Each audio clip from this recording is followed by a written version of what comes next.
This is Barry Zalma speaking for Claim School Incorporated's blog, Zalma on Insurance. Today we're going to speak about why insurance fraud costs everyone, and in this a fictionalized but true crime story of insurance fraud explains why insurance fraud is a heads-I-win, tails-you-lose situation for insurers. In this story called The Contractor, we discuss why insurance money tempts even honest men to commit fraud, and why the fire reconstruction business is a very competitive trade. Work rebuilding burned-out businesses, commercial structures, and homes requires specialized skill. Obtaining payment from insurers for this specialized work requires a gregarious personality, a talent at marketing, and the skill to do the work to perfection. Willis Rafter was not gregarious, had no talent at marketing, and was a sloppy and unskilled builder. For Willis to be successful as a fire reconstruction contractor required imagination and a total lack of morals. Willis found he obtained few construction jobs because of his lack of skill. He never received repeat business. He anticipated bankruptcy. Rafter Construction was dying. Willis had only one regular insurance company contact, and he would only win one of 20 bids. He met with his contact, Louise Adjusted, at lunch and begged for help. "Louise, how can I save my business?" Rafter asked. "You know I do competent work. If I can't get jobs, I must go out of business." "It's simple," she said. "Every time you bid, you must let the adjuster know that cash is coming to him." "I don't understand." "Simple. The going rate in this town is 5% for the adjuster and 5% to the supervisor, in cash."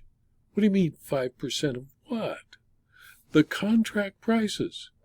If the adjuster and his supervisor know they will get 5% in cash of your contract price, you will get every job." But that's illegal, isn't it?" "Sure, but nobody cares. No one has ever been arrested.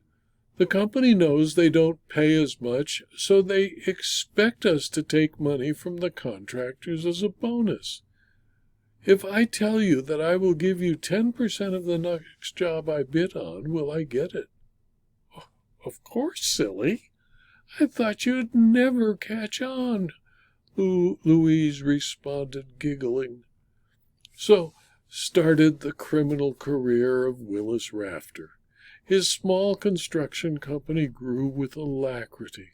By the simple expedient of delivering envelopes containing cash to underpaid claims adjusters and claims supervisors, Rafter Construction became a success. Willis considered the payments to be a cost of doing business. He still considered himself to be an honest man, even reported the payments to his accountant as referral fees. Each April 15 he would file his tax returns and show as business expenses the payments he made to the adjusters and supervisors. He found, although slightly more expensive, additional sources of referral in the community of public insurance adjusters. When he obtained referrals from them, he found it necessary to increase his unit costs to cover the extra fees. Rafter Construction became a power in the fire reconstruction business in his community. He had 10 estimators working for him and always operated with 4 to 10 construction projects going 12 months a year. He cursed his own stupidity for not learning the simple fee-based method of obtaining business.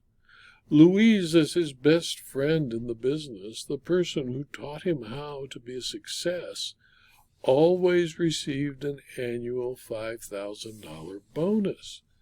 Willis was shocked when, after a routine IRS audit, 6 years into his business career as a successful fire reconstruction contractor, he was arrested for tax evasion. The IRS concluded that since the payments to the adjusters and supervisors were illegal in California, a violation of California Penal Code Section 550, he could not deduct them as business expenses. He was shocked. He did nothing wrong. Willis insisted on a trial and told the jury that his payments to the adjusters were a simple, straightforward business expense, no more evil than paying for lumber. Willis was wrong. The jury found he had violated criminal provisions of the Internal Revenue Code and the California Penal Code. He was sentenced to 6 years in the federal penitentiary.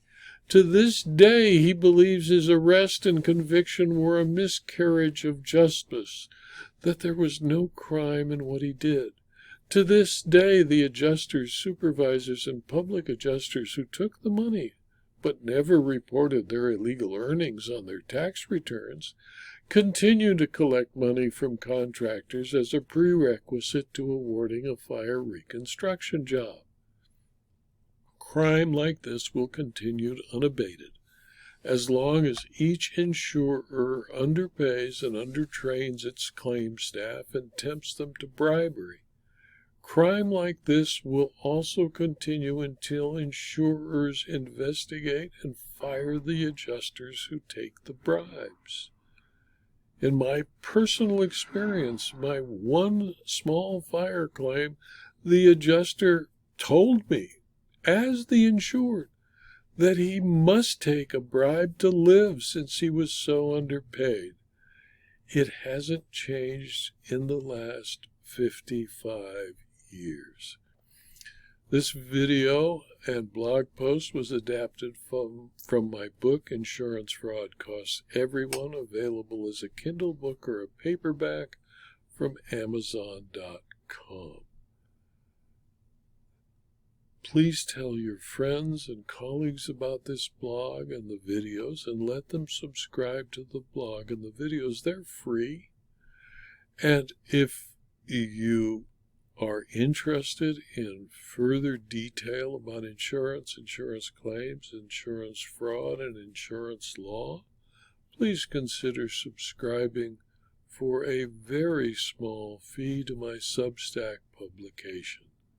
Thank you for your attention.